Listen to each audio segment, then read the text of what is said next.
This is Murder in the Morning with Tony Bruschi and Stacey Cole. Hey, it's Stacey Cole and Carol Hughes. Good morning, good afternoon, whenever you're listening to this. Yeah, we've got more stuff. We have more yucky people to talk about. There's so many of them. It's hard to narrow it down. It's really hard. A lot of times we spend time focusing on specific cases, and we spend a lot of time on that. And I think what gets lost in the shuffle are, the average, everyday, horrible people that don't make the news every single day. They've committed a crime. We talk, or somebody talks about it, and then they just move on. They get sentenced, and we don't hear from them ever again, which is probably a good thing. But there are a lot of bad stories out there.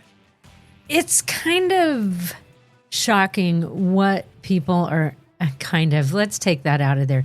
It is shocking what people are capable of. Yes. And the indifference they have. And, like sometimes when I'm putting stories together, there's so many I encounter that I will not talk about.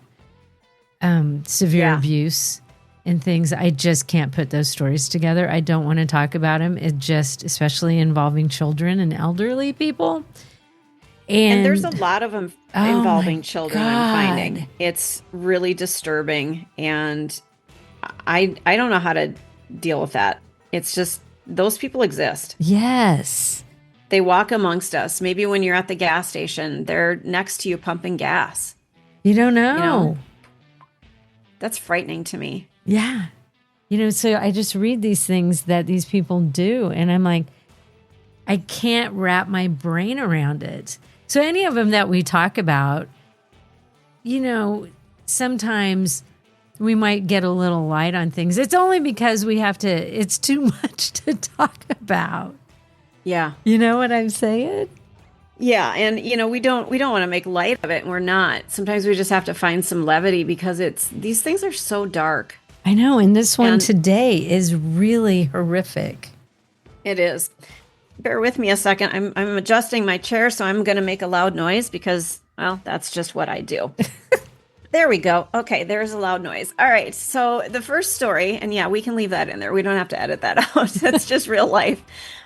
Justin D. Mohn, I think his name is Mohn, M-O-H-N, age 33.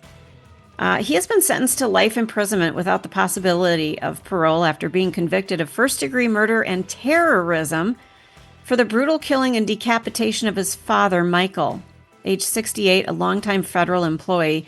This case marks the first conviction under Pennsylvania's terrorism statute. The crime occurred on January 30th, 2024. In the family's home, Mohn shot his father with a newly purchased pistol, then decapitated him using a kitchen knife and machete. Then, he subsequently posted a 14-minute video on YouTube displaying his father's severed head, while espousing violent anti-government rhetoric and calling for the resignation of federal employees. The video remained online for several hours, garnering approximately 5,000 views before finally being removed. Can you imagine coming across that? Oh my God. No. Well, then you would think it's not what you're looking at. You know what I mean?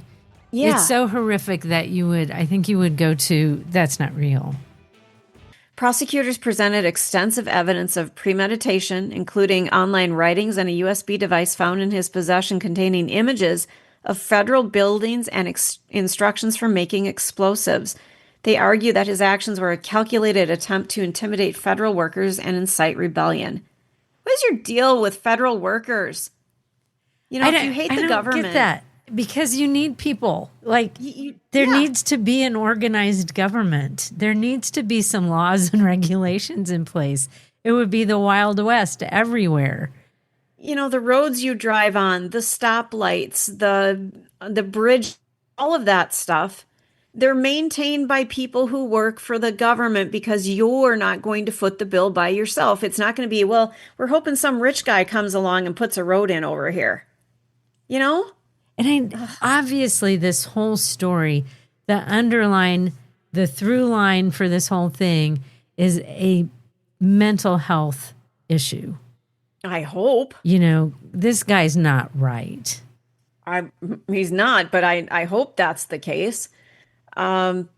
He was arrested later in the day after scaling a fence at Fort Indiantown Gap, Fort Indiantown Gap, the state's National Guard headquarters. He was found carrying a handgun and materials related to his anti-government plans.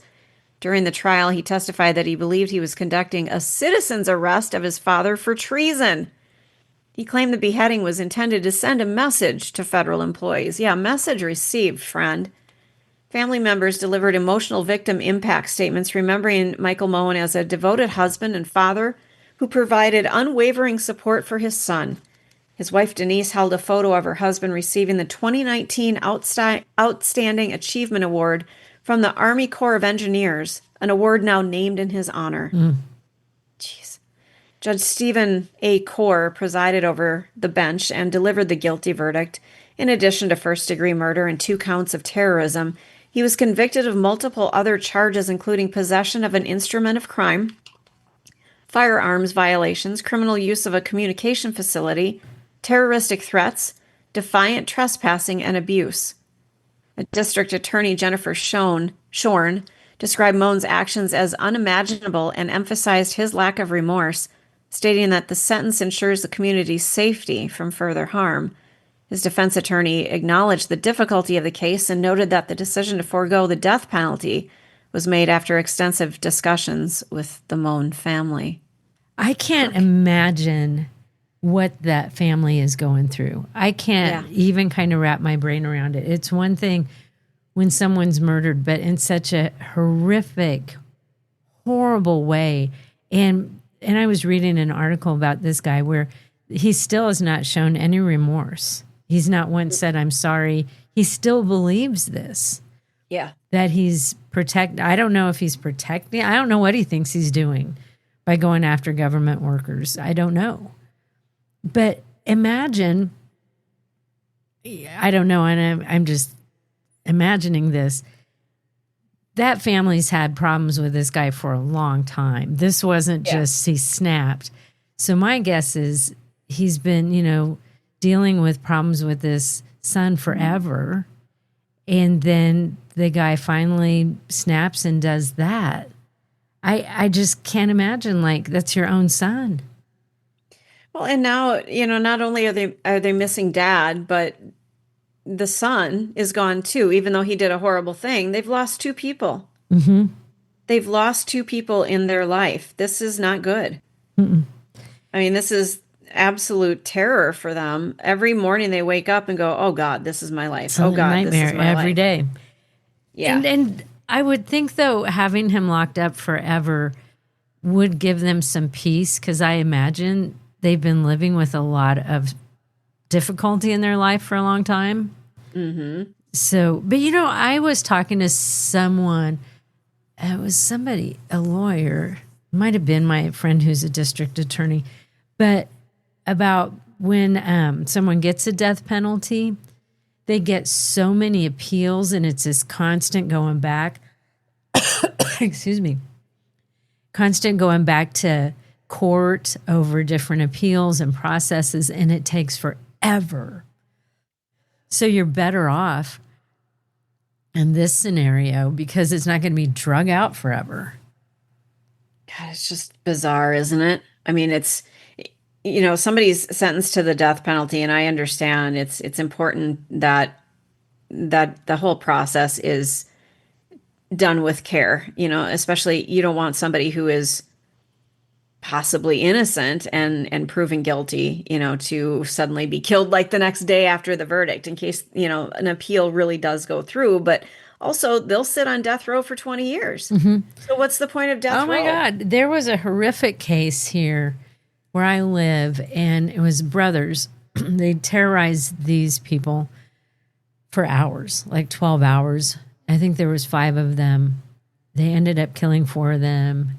It was brutal. There was rape involved. It was this horrific thing these brothers did. They both were sentenced to the death penalty, and 20 plus, it's probably 20 years ago now, they're still on death row. They just had another appeal about it within the last year. And they did it. They did it. So it's almost like how can you ever move past that horrific crime if you're constantly having to go back and explain why they shouldn't, get off of the death penalty, why that should be a life sentence or whatever thereafter. Mm-hmm. And so you have to continually go through that. So maybe with his family, he's locked up forever and they can leave it at that. Let's hope so.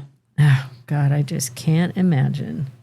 This is the Hidden Killers Podcast. Want more? Start binging on all of our true crime podcasts right now through Apple Podcasts and get an ad-free experience when you sign up to be a True Crime Today Premium Plus member exclusively on Apple Podcasts. More of the Hidden Killers Podcast, dropping soon. Press subscribe now.